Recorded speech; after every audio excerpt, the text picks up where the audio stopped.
অন্তর্বর্তীকালীন সরকারের কিছু সময়োপযোগী এবং চমৎকার উদ্যোগে আওয়ামী লীগপন্থী অনেক চাকরিজীবী কঠিন পরিস্থিতিতে পড়তে পারে। এতদিনে যারা অনেক সুযোগ সুবিধা পেয়েছেন অথবা খুবই ভালো ছিলেন, প্রভাবশালী কর্মকর্তা, অনেকের চাকরি চলে যাবে, অনেকে ধরা পড়বেন। আর প্রমোশন, এটা তো আওয়ামী লীগের দালালি করার অভিযোগ, এটা জনগণ মেনে নেবে না। আর সবচেয়ে বড় বিষয় হচ্ছে আওয়ামী লীগপন্থী অনেক বড় বড় প্রভাবশালী চাকরিজীবীর চাকরি চলে যেতে পারে। হাজার হাজার লোক বেকায়দায় পড়বে। কেন পড়বে? সরকারের সিদ্ধান্তে পড়বে এবং পড়া উচিত। সরকার একটা সিদ্ধান্ত নিয়ে আমরা আলোচনা করব দর্শক। এর আগে আমরা যদি বলি বিষয়টা, জাহাঙ্গীরনগর বিশ্ববিদ্যালয়ের একটা তালিকা আমাদের হাতে এসেছে। জাস্ট ছাত্রলীগ বিবেচনায় বিশ্ববিদ্যালয়ের বিভিন্ন প্রশাসনিক সেক্টরে কিভাবে নিয়োগ দিয়েছে সেই তালিকা যেহেতু এসেছে, বোঝা যায় তাদের চাকরি থাকবে না। এর মানে আওয়ামী লীগ বিবেচনায় কোনো ধরনের নিয়মকানুন তোয়াক্কা না করে যত নিয়োগ হয়েছে ছাত্রলীগকে, এগুলো ধীরে ধীরে তালিকা হচ্ছে। রাজশাহী বিশ্ববিদ্যালয়, ঢাকা বিশ্ববিদ্যালয় হবে, জাহাঙ্গীরনগর বিশ্ববিদ্যালয়, আরো বিভিন্ন সেক্টরে, বিভিন্ন স্বায়ত্তশাসিত প্রতিষ্ঠানে। মানে আওয়ামী লীগপন্থী চাকরিজীবীরা অনেকেই চাকরি হারাতে পারেন, ওএসডি হতে পারেন, বাধ্যতামূলক অবসরে পাঠান, নানান ঘটনা করতে পারে। অনিয়ম করে বা রাজনৈতিক প্রভাব খাটিয়ে যারাই চাকরি পেয়েছেন আওয়ামী লীগ পরিচয়, তারা একটা ধরা খাবেন, এটা একটা বিষয়। এরপরে ভুয়া মুক্তিযোদ্ধা যারা হয়েছেন, এরা সব আওয়ামী লীগ। আওয়ামী লীগ ছাড়া কোনো ভুয়া মুক্তিযোদ্ধা নেই। আওয়ামী লীগের প্রভাব খাটিয়ে ভুয়া মুক্তিযোদ্ধা হয়েছে। আওয়ামী লীগের প্রভাব খাটানো ছাড়া কেউ ভুয়া মুক্তিযোদ্ধা হতে পারে না। তো ভুয়া মুক্তিযোদ্ধা, এমনকি যে হারুন, ডিবি হারুন, এই তো ভুয়া মুক্তিযোদ্ধা সার্টিফিকেট দিয়ে চাকরি পেয়েছিল। এরকম আওয়ামী লীগের রাঘব বল অনেকেই ভুয়া মুক্তিযোদ্ধা, বাবাকে ভুয়া মুক্তিযোদ্ধা বানিয়ে তারপরে সেই সার্টিফিকেট দিয়ে কোটায় চাকরি পেয়েছে। এগুলো সব তালিকা হচ্ছে। অতএব সামনে এই আওয়ামী লীগপন্থী চাকরিজীবীদের একটা ধরা খাওয়ার অবস্থা কিন্তু তৈরি হতে যাচ্ছে। আপনারা সহযোগিতা করবেন দর্শক, কোথায় ছাত্রলীগ পরিচয়ে চাকরি নিয়েছেন, কিভাবে কি, এগুলো সব আপনারা ধরবেন। ভুয়া মুক্তিযোদ্ধা প্রমাণ পেলেই ব্যবস্থা, ফারুক আজম। খবরটা একটু আমরা আগে আপনাদেরকে শুনাই, তারপর বিশ্লেষণ করছি। ভুয়া মুক্তিযোদ্ধার প্রমাণ পেলেই ব্যবস্থা নেওয়া হবে বলে জানিয়েছেন দুর্যোগ ব্যবস্থাপনা ত্রাণ উপদেষ্টা ফারুক আজম।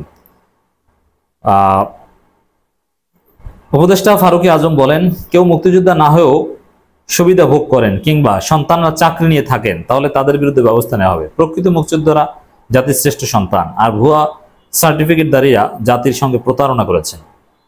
তা ভুয়া মুক্তিযোদ্ধারা যত টাকা পয়সা নিয়েছেন ভাতার নামে, এগুলো সব তার উদ্ধার করা সম্ভব নয়, তবে এগুলোর বিরুদ্ধে ব্যবস্থা নেওয়া হবে। আর সবচেয়ে ব্যবস্থাটা বেশি প্রয়োজনীয়, যে ভুয়া মুক্তিযোদ্ধা সার্টিফিকেট ব্যবহার করে কারা চাকরি পেয়েছে, প্রমোশন পেয়েছে, চাকরির মেয়াদ বাড়িয়েছে, এদেরকে ধরাটা জরুরি। এদেরকে ধরা হবে, ধরবে, তালিকা হচ্ছে। এটা আমাদের জন্য একটা স্বস্তির খবর। কিন্তু এখানে এই মাননীয় উপদেষ্টার এই মন্তব্যটা নিয়ে আমরা একটু দ্বিমত পোষণ করছি। প্রকৃত মুক্তিযোদ্ধারা জাতির শ্রেষ্ঠ সন্তান, এটা একটু বাড়াবাড়িমূলক কথা। তাহলে আমরা কি জাতির কি শ্রেষ্ঠ সন্তান না? আমরা কি সন্তান? আমাদের জন্ম যাদের মুক্তিযুদ্ধের সময় হয়নি, আমরা যারা মুক্তিযুদ্ধের অনেক পরবর্তী প্রজন্ম, আমাদের বাবাদের জন্ম যাদের মুক্তিযুদ্ধের পরের, তাহলে আমরা কি সন্তান? তারা শ্রেষ্ঠ সন্তান, আমরা কি? মানে এভাবে তাদেরকে সুপিরিয়র করা মুক্তিযুদ্ধের এত বছর পর। হ্যাঁ, মুক্তিযুদ্ধের পর মুক্তিযোদ্ধারা যতদিন ছিল তাদের চাকরির বয়স বা তখনকার প্রেক্ষাপটে তাদের শ্রেষ্ঠ সন্তান বলাটার একটা প্রয়োজনীয়তা ছিল। আবার নতুন আরেকটা মুক্তিযুদ্ধ হওয়ার পর সেই পুরনো মুক্তিযুদ্ধকে টেনে তাদেরকে জাতির শ্রেষ্ঠ সন্তান বলা, এটা বাড়াবাড়ি মনে করি। এগুলো বন্ধ করতে হবে। এগুলো নিয়ে আধিক্যতা দেখানো যাবে না। ডক্টর ইউনূস কিন্তু এক্ষেত্রে একেবারেই ঠিক আছে। ডক্টর ইউনূসের কোনো বক্তব্যে দেখেছেন মুক্তিযোদ্ধারা জাতির শ্রেষ্ঠ সন্তান? ভাষণের আগে শুনেছেন যে আমি স্মরণ করছি 1971 সালে মুক্তিযোদ্ধাদের 2 লক্ষ মা বোন, 30 লক্ষ শহীদ, এগুলো বলতে শুনেছেন একবারও? আমি শুনিনি। এর মানে হ্যাঁ, অবশ্যই আমরা মুক্তিযুদ্ধে বিশ্বাস করি, তাদের প্রতি সম্মান আছে, কিন্তু 24 সালের মুক্তিযোদ্ধাদের সম্মান করতে হবে। তারা জাতির শ্রেষ্ঠ সন্তান, তারা তরুণ, এটা আমাদের কাছে প্রেজেন্ট।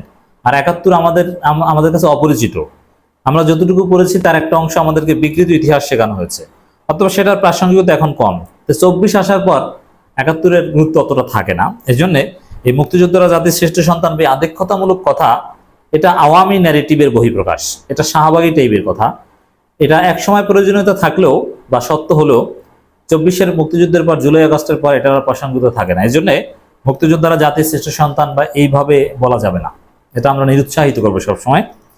ফারুক আজম আরো বলেন, মুক্তিযোদ্ধা সন্তানের কোটায় সরকারি ও আধা সরকারি প্রতিষ্ঠানে কতজনের চাকরি হয়েছে, যেসব তালিকা হবে তারা প্রকৃত মুক্তিযোদ্ধার সন্তান কি তা নিরূপণ করা হবে। সেই সঙ্গে ভুয়া মুক্তিযোদ্ধা কি তাও রিভিউ হবে। প্রকৃত মুক্তিযোদ্ধারা যাতে সম্মানিত হন সে বিষয়টিও দেখা হবে। হ্যাঁ, তারা সম্মানিত হন, কিন্তু আধিক্যতার কিছু নেই, তারা ভাতা পেলেও আমাদের আপত্তি নেই, কিন্তু যুগ যুগ ধরে তাদের কয়েক প্রজন্মের কাছে ভাতা দেওয়া না। যারা 24 সালে শহীদ হয়েছে, দেখেন একজন লোক জীবন দিয়েছে, 24 সালে যে পরিস্থিতি জীবন দিয়েছে 71 সালে ওই পরিস্থিতি জীবন দিয়েছে। 24 সালে যারা জীবন দিয়েছে তাদেরকে আপনি সুযোগ সুবিধা কেন দিবেন না? 71-এর মুক্তিযোদ্ধাদের যে পরিমাণ ভাতা দেওয়া, সুযোগ সুবিধা দেওয়া হয়, এবং আমাদের দাবি থাকবে 24-এর মুক্তিযোদ্ধাদের তার চাইতে একটু হলেও বেশি ভাতা দেওয়া।